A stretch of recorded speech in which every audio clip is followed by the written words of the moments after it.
Bonjour à toutes et à tous. Merci d'être présents à cette conférence inaugurale de l'année 2024-2025.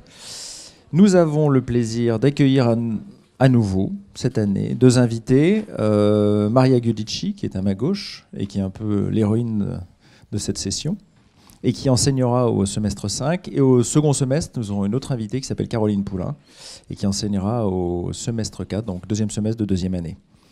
Donc aujourd'hui, notre première invitée, c'est Maria Giudici, qui inaugure cette saison avec une conférence intitulée « Le foyer de l'insurrection », 6 propos pour l'espace domestique, que je laisserai bien évidemment développer.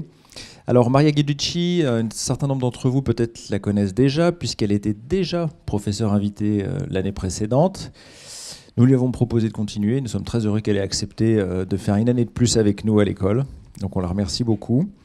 Quelques mots très rapides pour présenter Maria, architecte, docteur en architecture, de multiples activités, notamment elle est éditrice et directrice de la revue AA Files de la AA School. Elle enseigne également au Royal College of Art, où elle est en charge du programme doctoral. Elle enseigne chez nous, du coup, pour une seconde année, le projet au premier semestre, en troisième année, pardon.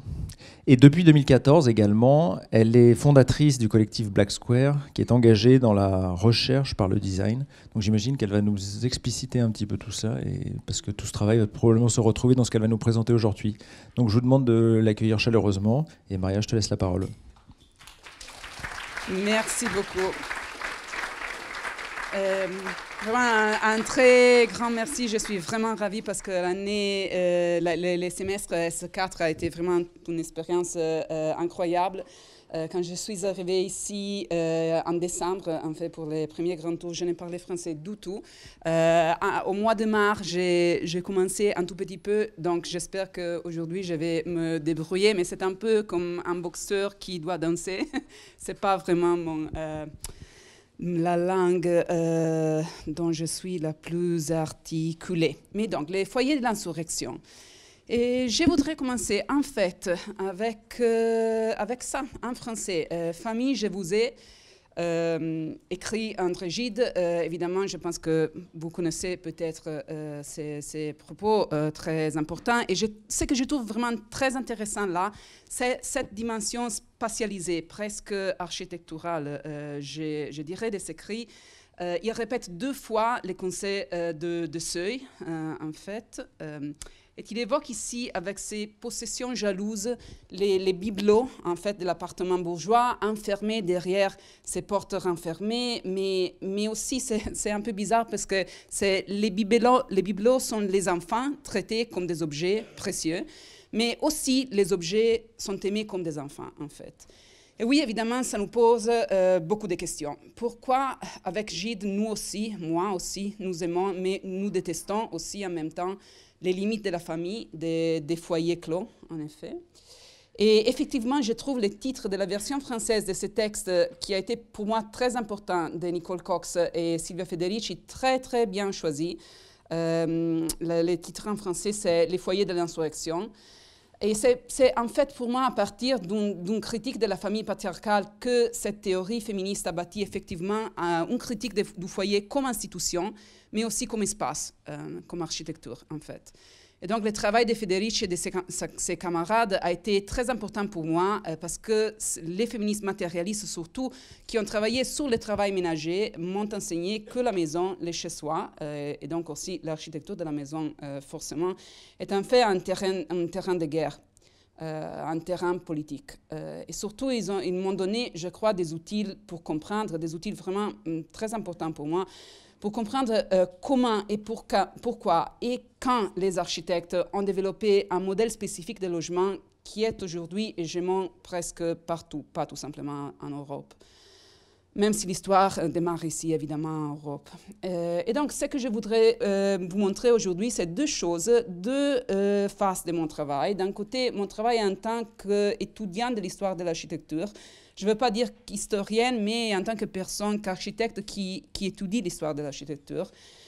Comme j'étudie des sources anciennes pour comprendre comment nous sommes arrivés là où nous sommes aujourd'hui, aussi en tant qu'architecte, en tant que designers.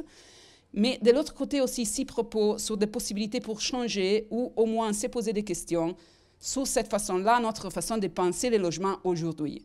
Donc, comme vous allez voir, il s'agit de 2 efforts parallèles qui travaillent sur des méthodologies un peu différentes. Une méthodologie un peu plus historique au début et une méthodologie plus liée à la théorie dans la deuxième partie, mais qui ont en fait les mêmes buts, qui est un but très pratique. Le but, c'est essentiellement de ne jamais me trouver dans la situation où je dois signer un bail qui contient ces mots, l'idée des pères de famille. Ça s'est passé en 2021, quand je n'ai parlé du tout français. J'ai signé un contrat de bail où j'ai promis de garder l'appartement de mon propriétaire un bon père de famille. Ce qui est une expression qui, dans la plupart des contextes francophones, n'existe plus. Évidemment, en Belgique, ça existe encore, mais en France, n'existe plus depuis 82. Je pense la loi Quillot. Et évidemment, en 2014, la loi pour l'égalité réelle ont vraiment repousser cette expression de tous nos contrats de bail, mais ça existe parfois dans la francophonie encore. Et c'est une expression que je trouve vraiment effrayante. Évidemment, autant je ne comprenais pas trop bien, en ne parlant pas français, qu'est-ce que j'ai signé en fait.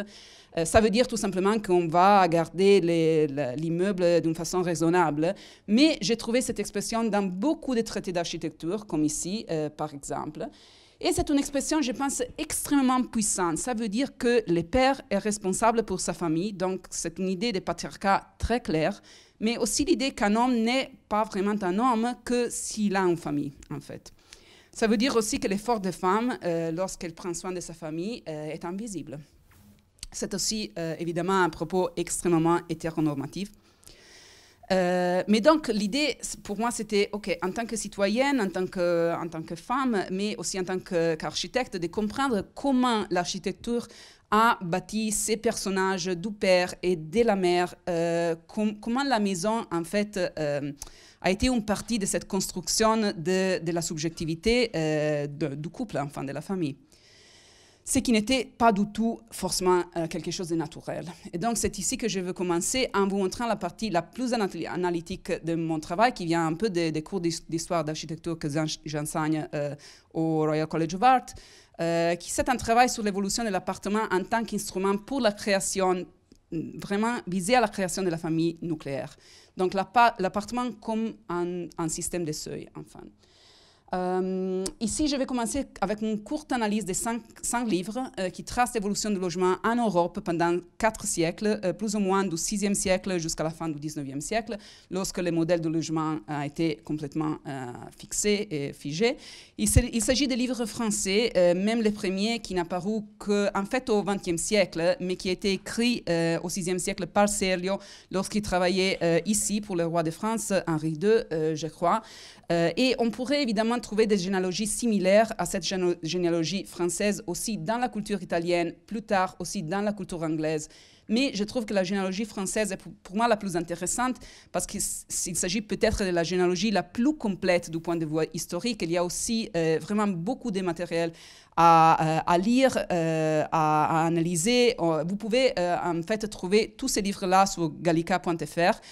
Donc la digitalisation de tous ces documents-là est extrêmement intéressante pour les étudiants d'histoire comme moi parce qu'on a accès à vraiment pas mal de livres pour comprendre comment tout ça s'est déroulé.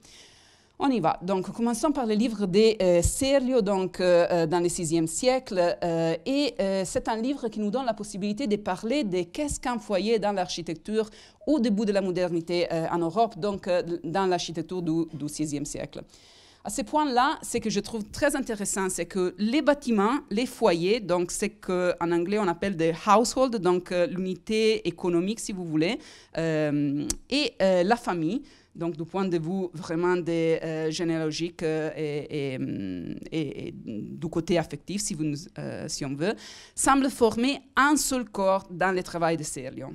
Il n'y a pas de différence entre les bâtiments, les foyers et la famille. Et le travail ménager, donc le travail que j'appelle avec les féministes reproductif, et je vais essayer ces deux termes, travail ménager, travail reproductif, un peu comme s'il s'agit de la même chose. Évidemment, ce n'est pas exactement la même chose, mais il y a presque une identité entre le travail ménager domestique et le travail de la reproduction, donc de se prendre soin de sa famille. Et ce travail-là, à cette époque-là, n'est pas séparé du tout du travail productif, donc de l'artisanat ou de l'agriculture. Et ça, c'est exactement le point que je voudrais faire avec tout ça. La séparation entre le travail productif, entre guillemets, et le travail reproductif ou ménager. Et les livres nous proposent des habitations pour toutes sortes de personnes, d'où pauvres paysannes. C'est écrit là en haut en français, si vous pouvez voir, c'est tout en italien et en français. Donc la première maison, c'est la maison la plus petite, c'est la maison du pauvre paysan. Et il y a 2 pièces dans cette maison-là, mais la pièce bleue, c'est en fait l'écurie pour les animaux, en fait plutôt l'étable, disons. Donc, tous les humains partagent l'autre moitié, la salle rouge. Ils dorment ensemble, ils mangent ensemble, ils travaillent ensemble. Et même dans la maison du paysan moyen, donc l'autre à droite, c'est exactement la même chose. Tout se passe dans cette salle-là. Dormir, cuisiner, manger, travailler. Et le reste de l'habitation, en fait, c'est des magasins, c'est du stockage, mais ce n'est pas nécessairement du logement pour vivre. Et lorsque le modèle devient plus généreux, évidemment, la maison s'agrandit, il y a plus de pièces, mais elles ne sont pas nécessairement dédiées à une fonction spécifique de la vie de chaque jour. Par exemple, ici, Serlio dit clairement que les paysans riches, et il l'appelle exactement comme ça, comme vous pouvez voir là, à droite en haut, les riches doivent manger, recevoir ses amis, dormir, travailler, tout faire dans la même pièce, qui est aussi le foyer principal de la maison, littéralement. Il y a le mot feu, en fait, fuoco en italien, au centre là, du carré rouge. Et les autres pièces sont pour les animaux, pour certains travaux d'artisanat, pour les invités, stockage, et pour des autres branches de la famille, qui évidemment, à cette époque-là, n'étaient pas du tout une famille nucléaire, mais c'était une famille vraiment élargie. Et on utilisait surtout les pièces de manière différente selon les saisons, donc sans un programme rigide, mais suivant les conditions environnementales et climatiques, ce qui je trouve très, très intéressant. Donc, une idée vraiment de nomadisme à l'intérieur du même complexe ou de la même maison. Deuxième livre, en 1623, le très jeune Pierre Lenouet, il avait à peine 20 ans, 25 ans, je pense, qui connaissait évidemment le travail de Serlio, écrit ce livre.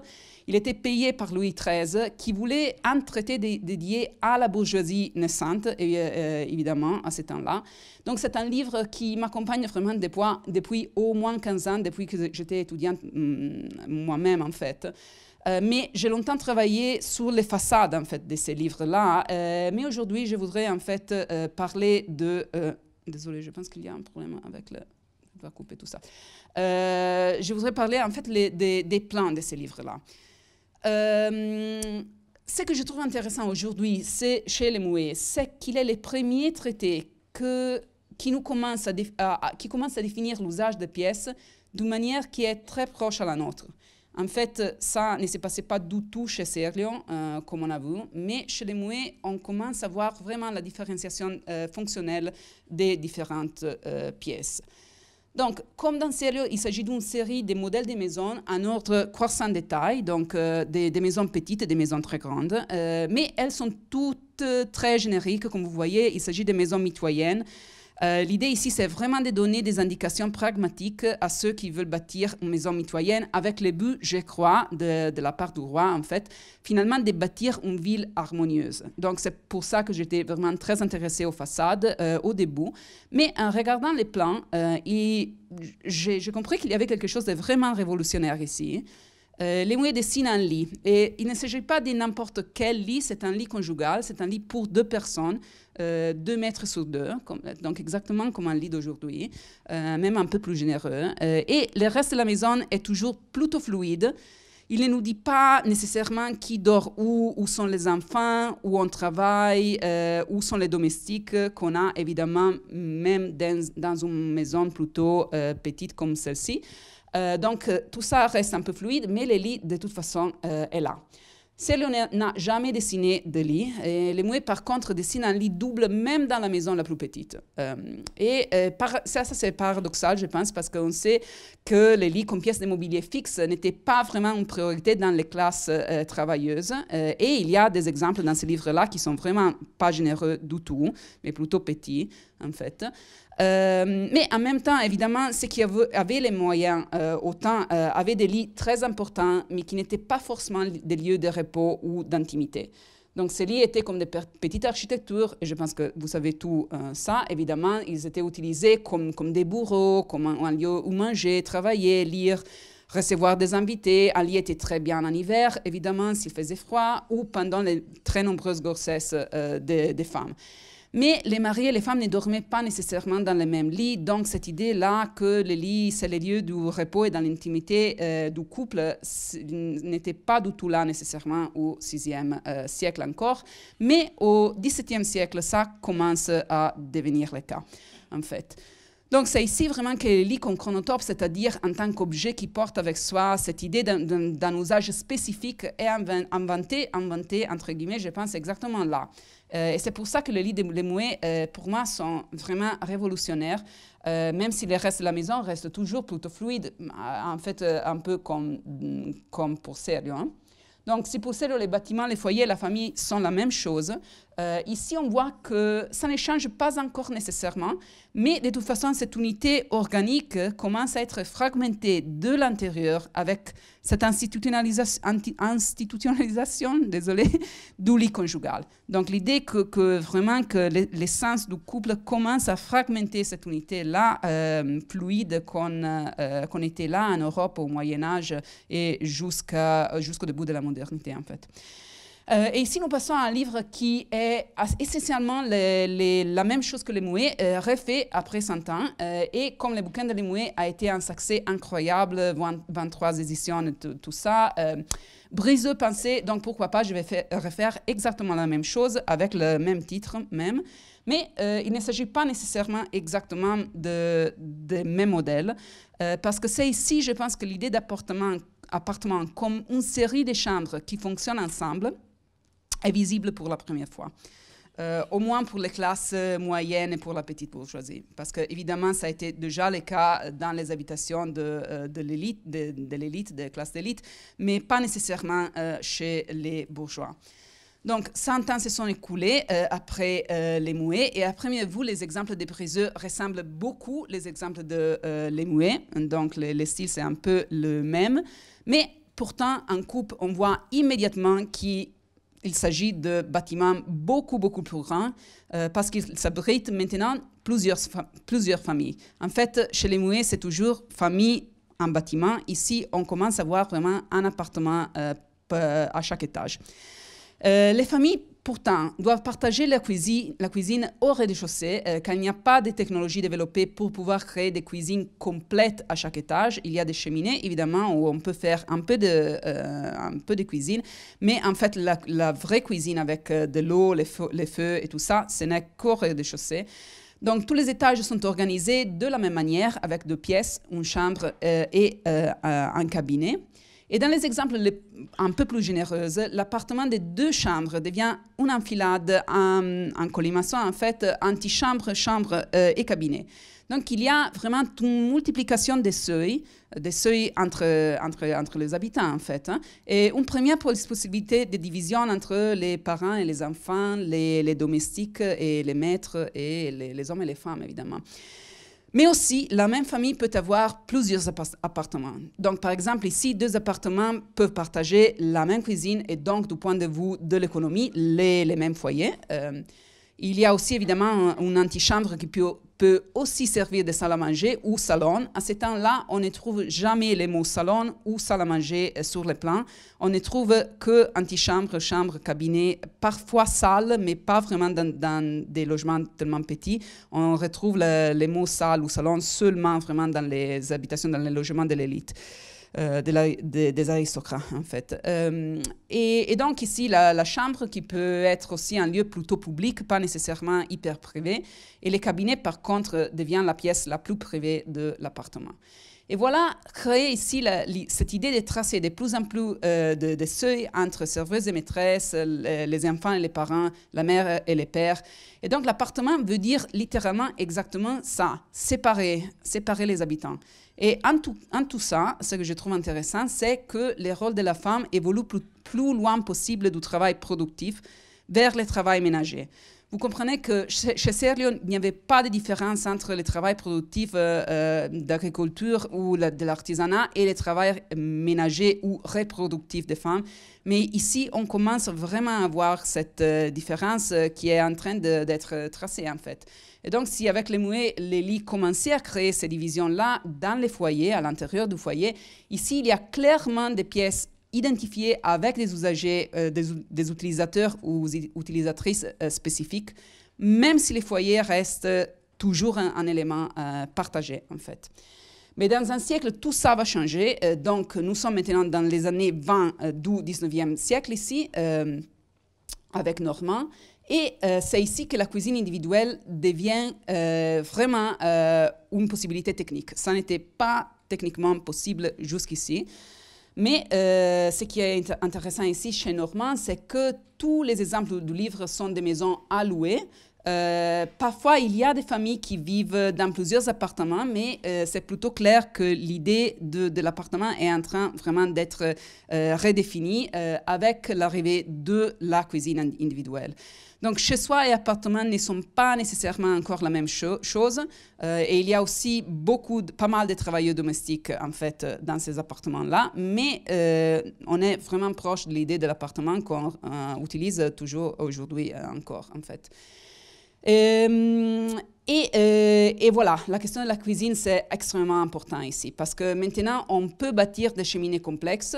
On a développé des modèles de cuisinières modernes, donc chaque appartement peut avoir vraiment une cuisine. C'est ici aussi que la femme ou la mère, disons, devient cuisinière. Jusqu'ici, ce n'était pas nécessairement le cas. Faire de la cuisine était un acte beaucoup plus collectif, en fait, comme on a vu.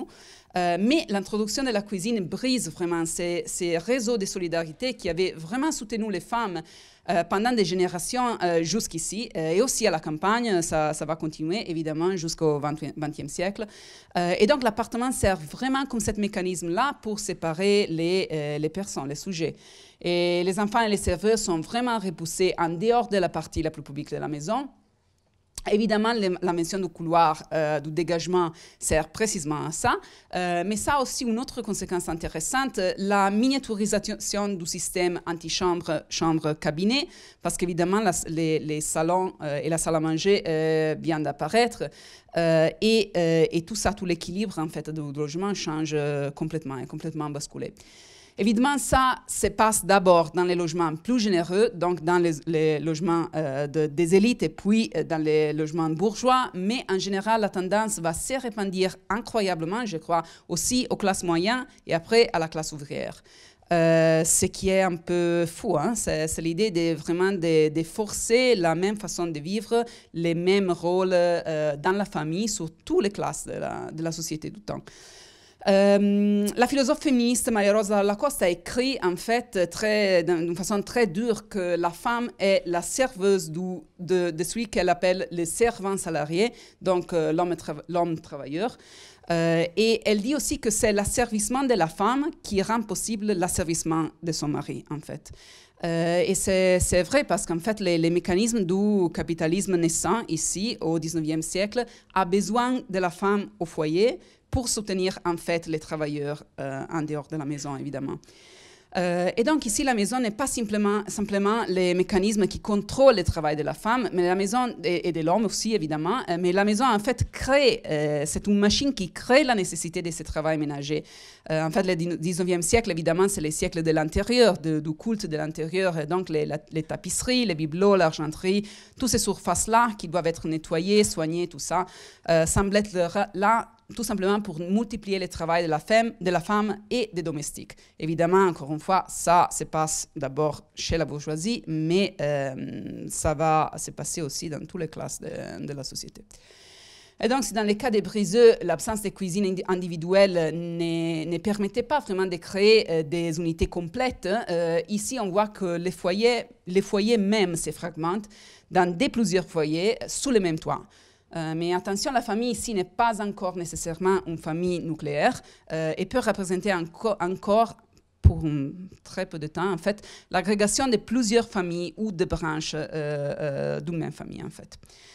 Et notre dernier livre, paru sous Napoléon III, les traités d'architecture de Léonce Reynaud, qui retourne sur la question de l'appartement, mais maintenant, on peut vraiment parler d'appartement complet, comme on parle de l'appartement aujourd'hui. L'appartement qu'on connaît en fait aujourd'hui. Reynaud n'invente, il ne s'agit pas, désolé, de l'invention de nouveaux modèles. C'est plutôt un recueil des plans d'édifices qui existent déjà. Donc, il nous montre des exemples réels d'immeubles haussmanniens.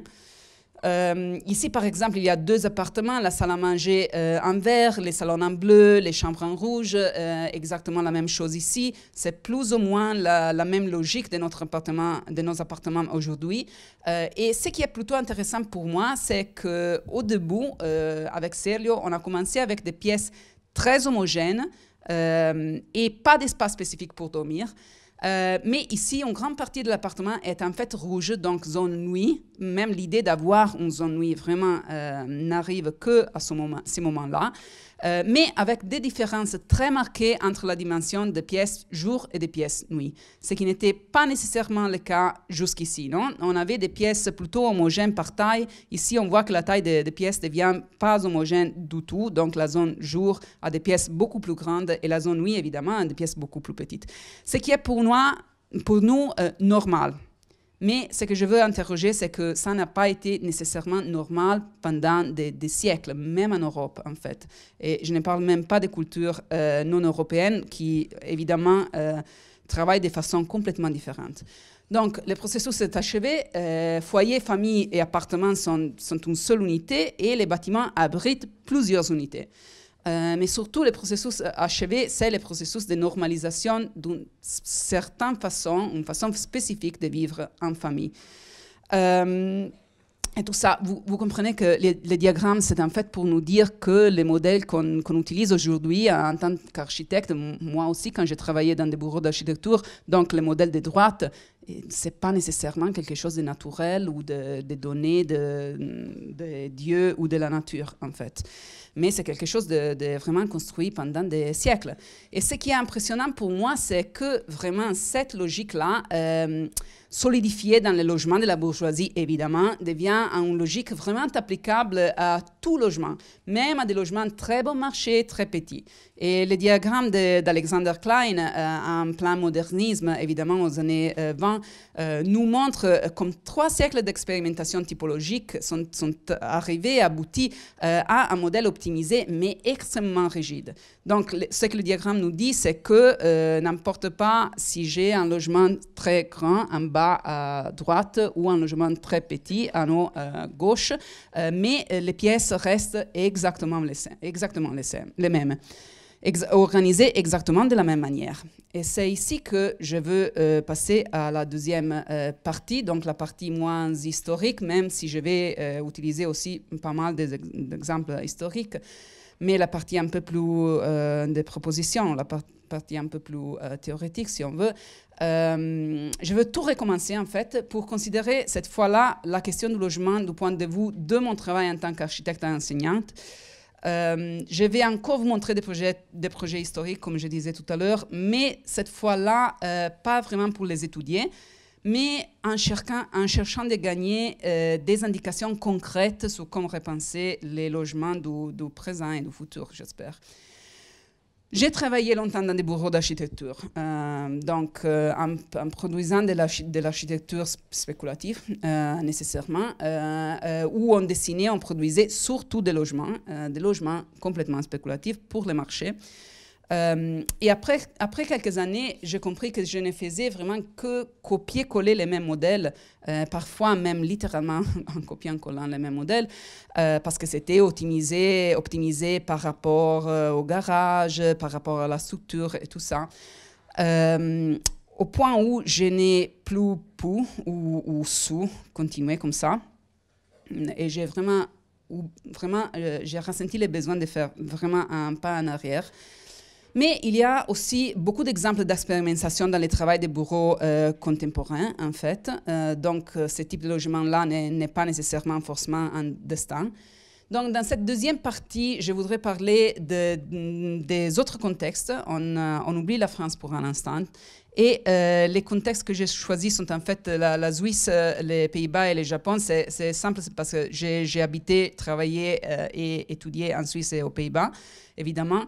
Et ce qui est intéressant pour moi, c'est qu'il s'agit de trois contextes qui partagent quelques caractères importants. Ils ont évidemment un discours architectural très développé, une production cohérente de logements de haute qualité, mais ils sont aussi des pays post-industriels qui ont traversé la transformation industrielle de manière très rapide et presque traumatique, je dirais, en fait, ce qui est très différent par rapport au contexte français qu'on a analysé tout à l'heure, parce qu'en fait, ce qui a été développé en 3 siècles, presque 4 siècles, en fait, en France ou en Angleterre, ici, c'est passé dans l'espace vraiment de quelques générations. Donc, créant des traces très lisibles, je crois, dans les typologies domestiques, vraiment, de ces pays, de chaque pays, en fait. Donc, sans propos sur des éléments qu'on utilise tous les jours lorsqu'on on fait des projets de logement. Les exemples que j'ai choisis, bien surtout le travail des 3 bureaux contemporains, Keret, Sambier-Divi et Sana. Tout simplement pour cohérence, mais je crois vraiment qu'on pourrait identifier des tendances similaires dans le travail d'autres bureaux aussi, dans le travail de mes étudiants aussi, et je vais un peu montrer un tout petit exemple à la fin. Et ce que je cherche ici, c'est vraiment des manières avec beaucoup d'opportunisme, je pense, mais d'opportunisme positif, d'identifier des modalités pratiques pour décoincer ces discours typologiques sur le logement, au-delà de la répétition forcée du même modèle qu'on a déjà vu. Donc, chaque propos est en relation avec une thématique des projets qu'on rencontre tout le temps lorsqu'on travaille sur des logements. Et à la fin aussi, un petit mot sur la ville en général. Donc, la question du foyer dans le sens de le household, donc de l'unité des familles, en fait, des foyers familiales. Toutes les familles heureuses se rassemblent, mais chaque famille malheureuse l'est à sa façon. C'est clairement le début de Anna Karenina de Tolstoï. Et comme on a déjà vu dans la première partie de ma présentation, c'est vraiment à la moitié du 19e siècle que ces modèles-là d'appartements se cristallisent en Europe, surtout entre la France et l'Angleterre. Ici, on a un exemple anglais, en fait. En Angleterre, c'est un Henry Roberts qui rend ces modèles très connus en l'appelant la maison modèle pour famille en 1851. C'est un modèle de logement ouvrier prototypique qui va miniaturiser tous les vertus de la bourgeoisie. Et donc, il y a évidemment la salle de jour, la pièce de vie, la cuisine, la chambre parentale plus grande, la D à gauche en haut, 2 chambres pour les garçons et les filles, et les toilettes. Évidemment, un idéal plutôt utopique pour les travailleurs de l'âge de la reine Victoria, mais avec des services modernes et cette idée-là d'hygiène ou de ventilation, mais aussi d'hygiène sociale, non? de séparer vraiment les garçons et les filles et les parents et les enfants. Et donc, ces modèles-là, on répète ça aujourd'hui dans tout appartement spéculatif. On sait que chaque appartement a besoin des toilettes et de la cuisine. Non? C'est normal pour nous. C'est presque impossible d'imaginer les logements que comme ça, en fait. Mais pour Roberts, le but, c'était vraiment de civiliser la classe ouvrière en imposant des formes de vie souvent vraiment mal adaptées à la culture d'origine des travailleurs. Surtout cette idée-là de rendre la femme quelqu'un qui n'est pas productif, en fait. Ça n'était pas du tout le cas à la campagne, par exemple, dans la classe travailleuse. C'est vraiment bizarre de dire que la mère, du coup, ne produit rien, en fait. Et donc, si l'architecture ne peut pas concevoir des familles malheureuses, ça veut dire, évidemment, comme Tolstoï nous a enseigné, qu'on ne peut être heureux que d'une seule façon, que toute famille heureuse doit être exactement le même genre de famille. Donc, la typologie en architecture ici, c'est surtout, je pense, un sujet social et politique, en fait. Mais, évidemment, chaque famille malheureuse est malheureuse à sa façon, nous dit Tolstoï. C'est là que l'histoire devient intéressante, en fait, non? Et peut-être la figure archétypale de la tristesse domestique, c'est qui? C'est la vieille fille, non? C'est la femme non mariée, celle qui n'a pas été choisie, celle qui n'a pas la chance de partager de cette expérience sublime de bonheur, de servir, en fait, la reproduction et le capitalisme, enfin, quoi. Et pourtant, c'est précisément la vieille fille, la célibataire, qui inspire à Toyohito l'un des projets les plus intéressants pour moi des derniers 50 ans.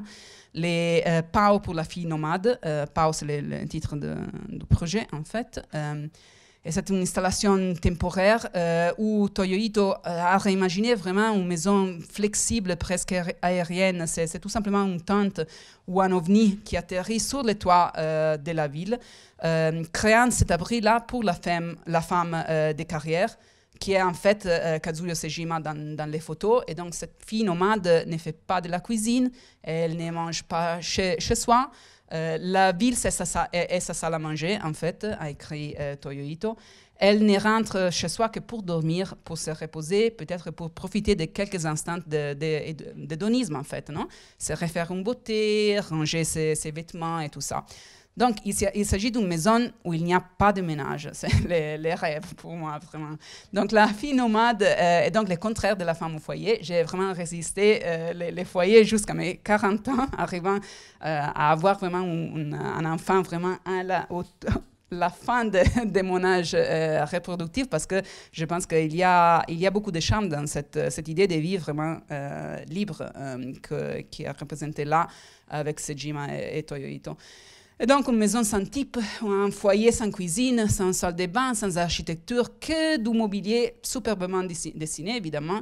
C'est un projet qui va vraiment défier toutes les catégories qu'on utilise normalement pour projeter un logement. Il n'y a plus de distinction entre sofa et lit, les salons et la chambre à coucher. C'est un vrai défi aux cuisines et salles de bain qui sont vraiment aujourd'hui la place de travail, mais peut-être aussi la prison de la femme au foyer.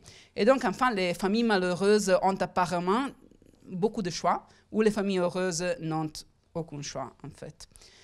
Deuxième propos sur la pièce. La pièce, évidemment, c'est peut-être l'élément le plus important lorsqu'on parle de logement. Et évidemment, Jacques Lucan nous a beaucoup enseigné à ce sujet-là. Je dois avouer ça parce que on est ici dans son école, dans sorte. Donc, l'idée de la pièce, c'est incroyablement important là. Et mon propos ici, c'est que peut-être il faudra réapprendre à être nomade, mais nomade chez nous, nomade chez nous en fait. Donc il y a un peu plus d'un siècle, la Suisse, les Pays-Bas et le Japon étaient des pays très ruraux, complètement ruraux. Donc il n'y avait pas du tout cette évolution du logement qu'on a vu en fait en France ou dans les grandes villes de l'Angleterre. La plupart des foyers vivaient vraiment dans une seule pièce. Ici, on voit une maison de montagne avec des épaisses murs en pierre. Évidemment, il n'y a qu'une grande pièce pour les animaux. Donc, la grande pièce, c'est pour les animaux. Et 3 petites enclosures pour dormir, faire de la cuisine. Et priorité numéro 1, pour moi, c'est produire du fromage. Donc, il y a vraiment une pièce pour les fromages, mais il n'y a pas nécessairement une pièce pour les enfants ou pour les parents. De façon similaire, en Hollande, la Hallenhaus était vraiment un lieu de stockage de grains. Donc, les grands espaces au milieu, ce n'est qu'un espace pour le stockage de grains, flanqué d'écuries et fermé en arrière par une zone de vie plutôt petite. Et donc, l'usage de pièces ici pouvait vraiment changer pendant la journée, selon les saisons, selon la situation climatique, enfin. Et ici, la ferme Minka au Japon avait aussi un grand foyer au milieu, entouré d'alcôves, encore une fois habité selon les conditions de chaleur, d'humidité, de lumière, de saison, tout ça.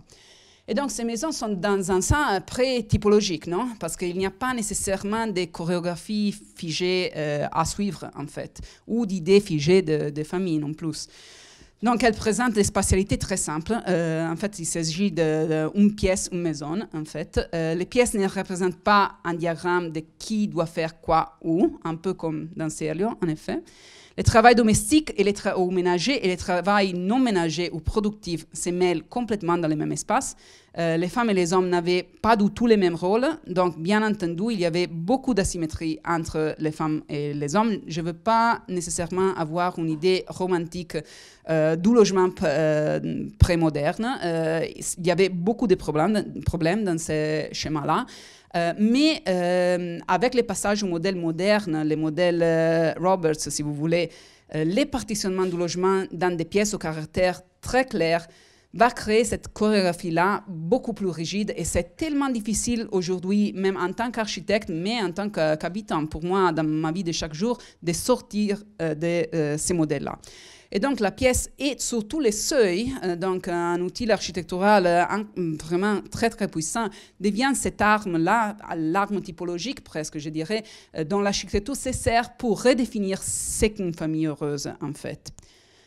Comment réagir à ça? Et donc, quelle réponse à ce problème-là? Non, une réponse, je pense, très naturelle, spontanée, serait de repenser et donner une nouvelle forme aux pièces qu'on trouve dans un appartement conventionnel. Donc ici, par exemple, on voit comment le bureau Keretz a créé une variété de relations spatiales et de proportions différentes entre les pièces. Donc des pièces un peu bizarres, si vous voulez, pas nécessairement confortables. Mais ça a le but vraiment d'offrir aux habitants beaucoup de choix pour repenser son mode de vie. Parce qu'en effet, lorsqu'on regarde ces pièces presque impossibles à aménager avec des coins bizarres et tout ça, on pourrait vraiment très bien changer la chambre à coucher avec la pièce de vie et tout ça, parce qu'en effet, la forme des chambres, des pièces, n'est pas nécessairement liée à sa fonction. De manière presque absurde, si vous voulez, mais intéressante pour moi. Et la même chose se passe ici avec MVRDV. On pourrait dire que ces appartements-là ne changent pas radicalement la formule fixée par Roberts. Mais la diversité spatiale là, des chambres est néanmoins un point de départ intéressant pour moi pour repenser les usages aussi. Même chose ici chez Sana, où la configuration très compliquée du site pousse les architectes à créer des unités très hétérogènes, même si elles sont de la même taille, en fait. Et donc, ces trois exemples nous suggèrent que l'habitant pourrait habiter ces pièces aux formes étranges, qui sont pourtant homogènes en dimension, en taille, comme ils veulent. Ça nous encourage à pratiquer vraiment des formes de nomadisme domestique en changeant les caractères des pièces pour mieux s'adapter à nos vies. Keretz a dit que pour lui, ce projet-là était un expériment formel et tectonique. Pour l'agence Sana, les projets EDA étaient évidemment un miroir de la complexité urbaine à l'échelle de la ville, traduite à l'échelle de l'intimité. Mais pour MVRDV, ça, c'était vraiment cette expression de la tradition de la diversité qui est très importante aux Pays-Bas, évidemment. Donc, les trois bureaux arrivent au même résultat, mais à partir de trois lignes de pensée complètement différentes. Évidemment, ce n'est pas une coïncidence, je pense. Hein. Leur défi à la pièce est vraiment une réponse à notre condition aujourd'hui contemporaine, une condition où l'habitant n'est que très rarement la famille heureuse et modèle de Roberts. Non? Nous savons qu'il y a vraiment beaucoup de modèles de famille. Il y a aussi beaucoup de personnes qui vivent seules et tout ça. Et donc, nous sommes peut-être tous des filles nomades qui déplacent son campement dans nos maisons, de chambre en chambre. Et par extension, évidemment, le travail reproductif est partout dans la maison et dans la ville, et peut-être nulle part, en fait. Zone nuit, zone jour. Évidemment, on a une dichotomie qui est plutôt moderne, comme on avoue. Mais ici, je crois que, comme Lemué nous a enseigné, en fait, toute révolution commence vraiment dans un lit, comme disaient les Oasis aux années 90. Donc, on avoue comme cette subdivision-là du logement dans une série prédéterminée de pièces avec des fonctions rigides.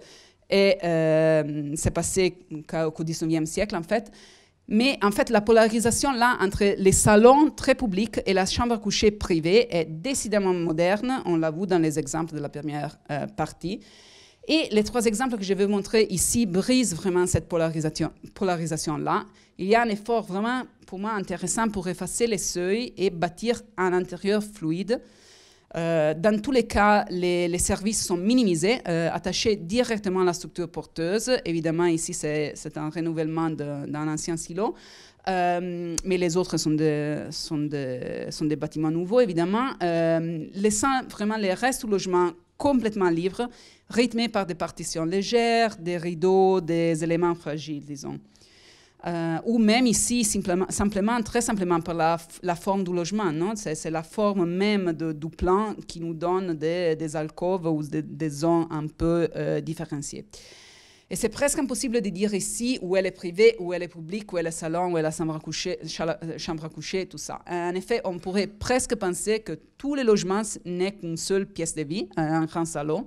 Mais pour moi, c'est plutôt l'inverse. Et je dirais plutôt que le logement n'est en fait qu'une grande chambre à coucher. Et voyons pourquoi. On a déjà vu évidemment que la salle à manger est une invention plutôt récente. Au contraire, la chambre à coucher, comme on a vu, et les lits surtout, sont parmi les premières pièces à devenir un ingrédient fixe du logement en Europe. On peut voir ça ici clairement dans des exemples du XVIIIe siècle. Ici, encore une fois, au canton du Valais, en fait, c'est la maison de ma famille, en fait. Et même chose, en fait, sur des maisons de canal à Amsterdam, où on a une division plus ou moins entre la zone plus publique, donc l'étage en bas, et la zone plus privée pour la famille aux étages. Ici, la même chose, on trouve une grande cuisine à l'arrière où les domestiques et les enfants passent la journée, et une zone pour les commerces, en fait, vers la rue ou vers le canal. En fait, même chose avec la maison mitoyenne japonaise, typique de période Edo. Et vraiment, on voit cette idée de repousser d'un sort les privés et les publics, vraiment de les séparer, en fait. C'est qui était surtout important lorsqu'il s'agissait de entre guillemets, civiliser la population rurale. Ici, par exemple, je vous donne qu'un exemple, l'exemple le plus clair, peut-être. Au Japon spécifiquement, les lits étaient un futon pliable, non? Donc, l'idée de dormir de façon nomadique était plutôt normale. Par exemple, dans la Minka, à gauche en hiver, on s'est rapproché du foyer, mais dès qu'il possible, les hommes dormaient sur une plateforme séparée des femmes. Donc, les femmes dormaient près du foyer et les hommes dormaient en fait d'un côté.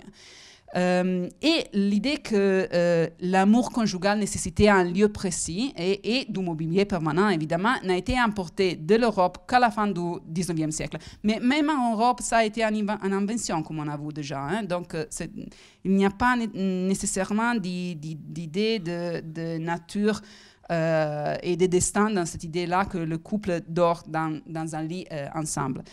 Et donc, cette invention-là de l'amour conjugal est fondamentale pour masquer la dure réalité que la femme était en train de devenir vraiment une serveuse non payée, en fait.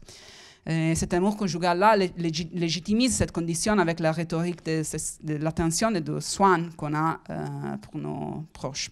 Mais maintenant, si on retourne sur les exemples d'aujourd'hui, nous pouvons nous demander si c'est le salon qui a mangé la chambre à coucher ou si c'est l'inverse. Évidemment, c'est les deux. Ces maisons effacent tous les seuils et sont vraiment imaginées pour encourager les habitants à mal interpréter les espaces. Mais du coup, on travaille beaucoup plus chez nous.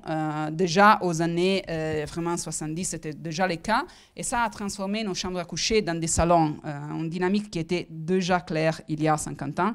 Lorsque des architectes, comme dans ce cas-là, proposaient les lits comme un lieu de travail et de loisirs et pas nécessairement de repos ou d'intimité. Mais en parallèle, intéressant pour moi, la tendance à recevoir, à la convivialité, en fait, a presque disparu dans beaucoup de villes, surtout lorsqu'il y a les problèmes, évidemment, d'avoir des logements de plus en plus petits dans les grandes villes comme Paris ou Londres. La taille du foyer moyen devient de plus en plus petite aussi. Il y a beaucoup de gens qui habitent seuls, en fait, ce qui veut dire que la pièce de vie est de moins en moins publique. En fait, la taille du salon, en général, de la pièce de vie, dans toutes les villes de l'Europe de l'Ouest, a diminué de façon graduelle dans les derniers, je pense, 20-30 ans. Et cette pièce de villa, même dénuée de son rôle convivial, a longtemps resté la pièce la plus grande en taille des appartements contemporains grâce à la présence du téléviseur, mais comme le téléviseur en soi, je pense, va bientôt disparaître. On peut aussi imaginer la diminution ou bien la disparition de la pièce de vie, ce qui n'est pas nécessairement bien, évidemment. Donc, je ne veux pas dire que la disparition de la convivialité est génial, c'est très bien, mais il faut vraiment réaliser que c'est quelque chose qui est en train de se passer maintenant dans notre maison, dans nos maisons en fait en général. Mais les possibilités que ça nous donne sont plutôt intéressantes, non? Par exemple, il y a la possibilité du retour de l'enfilade fluide des chambres, qui avait tant de succès il y a 2 siècles en fait.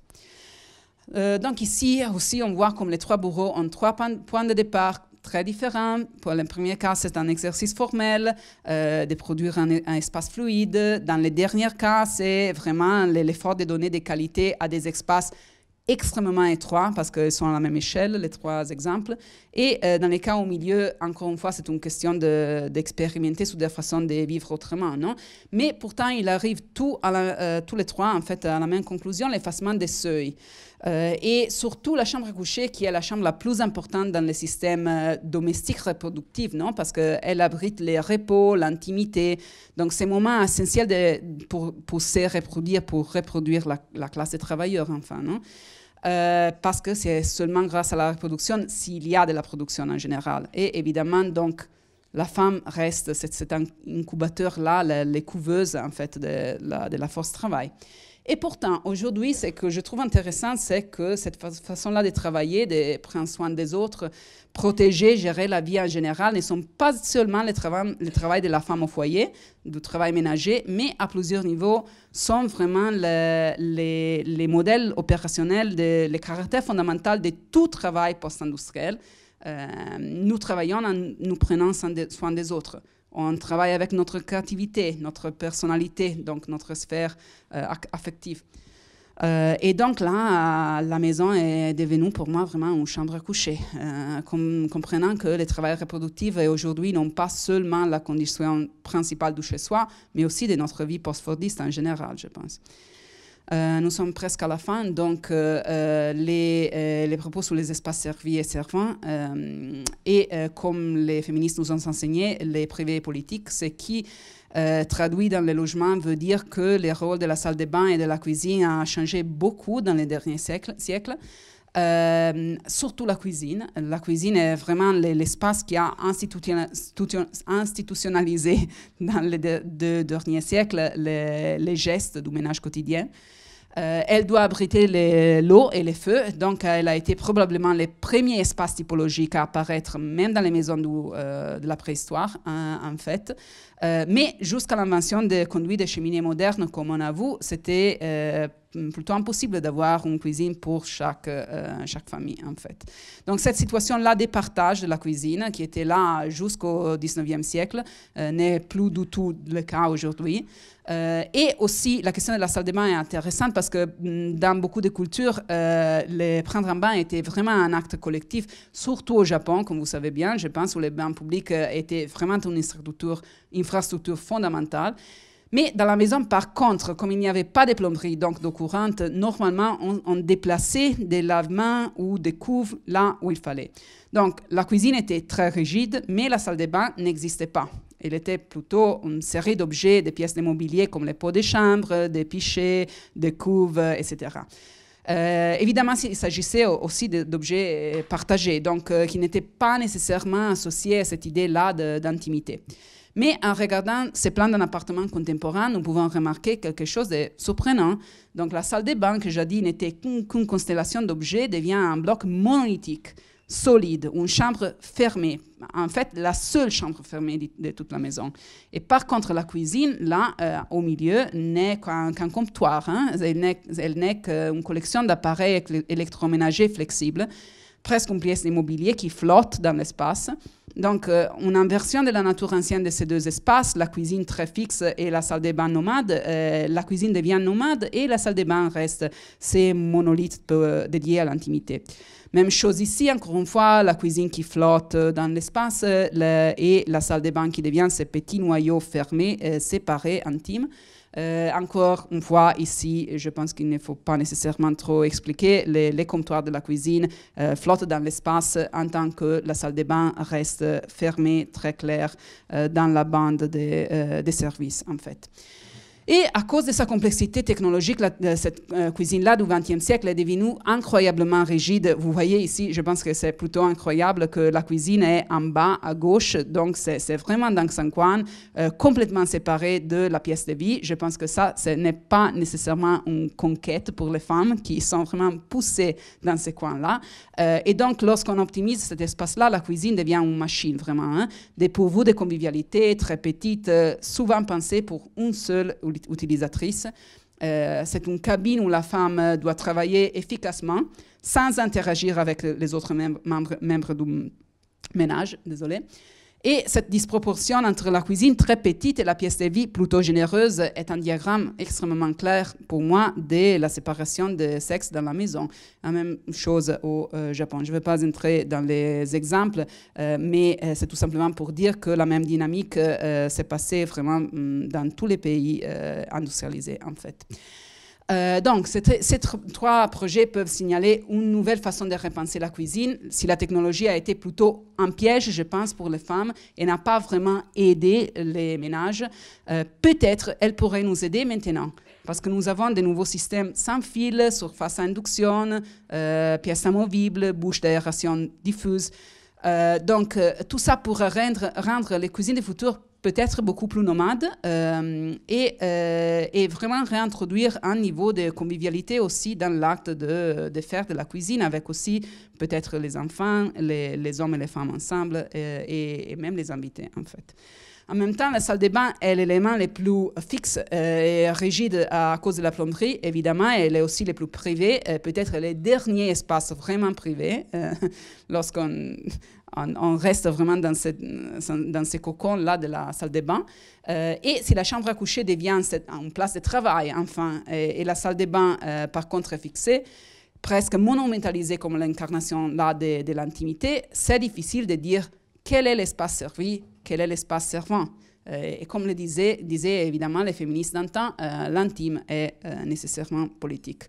Peut-être une version plus radicale de cette stratégie-là, on peut la trouver dans ces projets expérimentaux par 3 architectes néerlandais qui expérimentaient avec un concept de bande d'actifs, en fait, laissant le milieu de la dalle complètement libre et utilisant vraiment la bande active des façades pour y mettre des salles de bain et des cuisines. Et donc là, je trouve ce prototype-là très intéressant, plein d'ironie, parce que c'est là vraiment que la serveuse devient maîtresse, le privé devient public, et tous les rôles des genres doivent vraiment être repensés.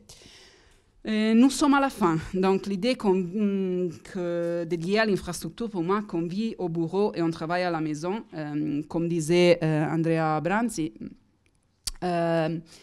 Mais les femmes, je pense, ont toujours su qu'on travaille à la maison, en fait. Le foyer a été vraiment longtemps une place de travail et aussi d'insurrection. Les femmes ont été vraiment manipulées, coincées, mesurées, encouragées, manipulées, je l'ai dit 2 fois, par l'architecture résidentielle moderne. Et donc, ce n'est pas une surprise que les femmes architectes ont souvent rejeté et critiqué cette architecture-là. En fait, Kazuyo Sejima a proposé ces plateformes des années 80 comme une critique du PAO qu'on a vu au début. Il n'y a pas d'enveloppe, juste une architecture qui ne sert que comme plateforme. C'est plutôt similaire au PAO, mais c'est presque l'envers, en fait. La plateforme ne devient du tout une cabane primitive et elle refuse vraiment de se conformer à cette idée-là de l'architecture qu'on a construite pendant 5 siècles. Sejima a déclaré qu'elle ne supportait pas l'idée d'un bâtiment qui était censé envelopper l'habitant. Et donc l'habitant utilise les plateformes, mais il ne la possède pas, et l'architecture ne possède pas, l'utilisateur non plus, évidemment, ou l'utilisatrice dans ce cas-là. L'architecture ne reste qu'une infrastructure dans laquelle les concepts de production et reproduction, maison, bureau, partage ou chez soi n'ont plus de sens. Et ça, c'est peut-être la réponse la plus radicale, anti-typologique que je connais dans l'architecture récente. Donc, on a terminé tout ça. Je veux vous montrer d'une façon extrêmement rapide 5 projets d'étudiants qui ont travaillé sur ces thématiques-là, tout simplement pour faire la connexion avec ce que je fais avec mes étudiants et aussi avec Black Square, mais de façon vraiment extrêmement rapide. Et aussi pour récapituler les 5 points qu'on a vus jusqu'ici. Donc l'idée que les familles heureuses se rassemblent, mais qu'il faut vraiment créer des espaces pour cette tristesse ou productive, je pense. Ici, il y a un projet de Tobias, en fait, d'Osgar, qui nous proposait un modèle alternatif pour les maisons suburbaines en Amérique, où le projet du jardin vient avant du projet de la maison. Donc, la maison n'est qu'un pavillon dans les jardins, fragmenté dans une série de pavillons flexibles et modifiables, pour fragmenter cette idée-là de la possession vraiment du jardin en face de la maison, de front lawn, qui est vraiment obsédant presque aux États-Unis. Donc l'idée de cultiver, pas nécessairement de cultiver son jardin, mais que nos jardins et nos jardins à nous d'une façon collective et partagée. L'idée qu'on peut vraiment réapprendre à être nomade, donc à se déplacer dans notre maison selon les saisons et selon les moments. Ici, Massa nous proposait une séquence de logements pour des individus, donc il n'y a pas de famille ici, ce sont des logements pour des jeunes citoyens en fait, où chaque coin abrite une personne seule et plein d'espaces de partage, mais comme le modèle que vous voyez est extrêmement homogène et il y a beaucoup d'ambiguïté. Et tout ça donne aux habitants vraiment plusieurs possibilités pour créer des relations gauche, droite, en bas, en haut, ou de convivialité, évidemment, dans des différentes directions, selon les saisons, encore une fois. Donc, l'idée d'homogénéité comme un principe de flexibilité, peut-être. L'idée que toute révolution commence dans un lit. Jen, ici, essayait de repenser les murs mitoyens à Londres, qui est vraiment le sine qua non de l'habitat londonien. Dans son cas, elle a décidé que le mur mitoyen ne va pas être un mur, et ça va être en fait une grande garde-robe, comme une grande pièce de mobilier qui contient tout service, il inclut évidemment la salle de bain et la cuisine, pour laisser la maison n'être qu'une grande pièce à double hauteur, peut-être une grande pièce de vie ou peut-être bien une grande chambre à coucher. Les privés et politiques, évidemment. Donc, l'idée de repenser surtout la cuisine et la salle de bain comme quelque chose de différent d'aujourd'hui. Un projet qui fait ça d'une manière très subtile, je pense. C'est des logements pour étudiants où Lawrence a imaginé un étage pour le lit, un étage pour la salle de bain, un étage pour la cuisine. Donc, il y a un étage entier pour les salles de bain qui sont super généreuses, partagées tout simplement entre deux étudiants, en fait. Mais l'idée est vraiment de repenser cette idée-là de partage et l'importance du soin de soi, en fait, dans la salle de bain, qui est l'étage au milieu. Vous pouvez la voir aussi sur la coupe en bas. Et aussi, la cuisine devient cette pièce de travail aussi, extrêmement légère au rez-de-chaussée, où encore une fois, il n'y a pas de cuisine renfermée, mais il n'y a qu'un grand comptoir où on peut travailler, mais aussi cuisiner et tout ça. L'idée qu'on vit au bureau, on travaille à la maison, et je terminerai évidemment avec ça. C'est évidemment, oui, c'est une plateforme, et c'est une plateforme au Japon, en fait, à Kyoto, où ici, il s'agissait surtout d'une stratégie économique pour bloquer le redéveloppement de ces maisons traditionnelles qu'on voit en bas. Donc, l'idée, c'était vraiment de mettre des pilotis là où on peut, créant une nouvelle toiture, un nouveau niveau de la ville pour protéger l'héritage là, mais aussi pour donner des nouveaux espaces de travail et de vie où les habitants peuvent travailler et vivre dans les mêmes pièces, d'une façon un peu utopique, un peu comme dans un phalanstère, si vous voulez, mais vraiment en travaillant sur cette idée de fluidité d'espace et de mélange entre travail et vie. On a terminé, donc finalement, on retourne dehors, à la ville. Et c'est pour vous dire que pour moi, le problème du logement, c'est l'existence même de l'idée du chez-soi, comme quelque chose qui n'appartient appartient pas à la ville.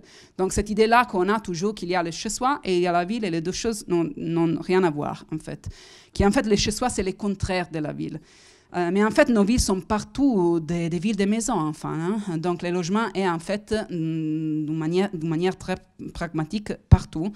Et une vue de la ville comme squelette nous révèle cette continuité-là implacable presque, je dirais, de la même structure propagée îlot après îlot après îlot. Dans le cas d'Athènes ici, avec le travail d'un de mes premiers étudiants, en fait, Ivan Nazoution, mais dans la plupart des villes. Donc l'identité entre ville et maison est une réalité structurale et idéologique, mais aussi subjective. Comme on a vu, toutes ces qualités-là du travail ménager, reproductif que nous avons appris du travail théorétique des féministes sont partout dans le travail post-industriel en général, pour les hommes et pour les femmes aujourd'hui. Et donc notre rôle de mère ménagère est aujourd'hui le même rôle qu'on a, hommes et femmes, lorsque nous travaillons dans la ville. Et cette servitude domestique-là, qui était jadis la servitude de la femme coincée dans sa cuisine, est peut-être aujourd'hui la servitude de tous les travailleurs précaires. C'est un travail invisible qui mobilise notre intimité, notre créativité, d'une façon vraiment sans précédent dans le monde industriel. Et donc, projeter les chez-soi au-delà de la maison et la maison au-delà de chez-soi, pour moi, reste une des possibilités les plus intéressantes pour repenser ces pouvoirs-là, peut-être presque politiques de l'architecture. Et si pour Le Corbusier, évidemment, il s'agissait d'un choix entre l'architecture et la révolution, le féminisme, je pense, nous suggère aux hommes et aux femmes, parce que, encore une fois, je pense que le féminisme, ce n'est pas tout simplement pour les femmes, hein, c'est pour tout le monde, en fait. Et le féminisme nous suggère, en fait, que c'est exactement dans la partie la plus intime de l'architecture, c'est vraiment dans les foyers, qu'on pourrait peut-être repenser cette possibilité-là, pas d'une révolution nécessairement, mais d'un début de révolution, donc d'une insurrection, comme disait Federici, qui ne se pose pas nécessairement comme un acte de destruction, mais peut-être comme la libération d'une nouvelle énergie créative. Merci beaucoup.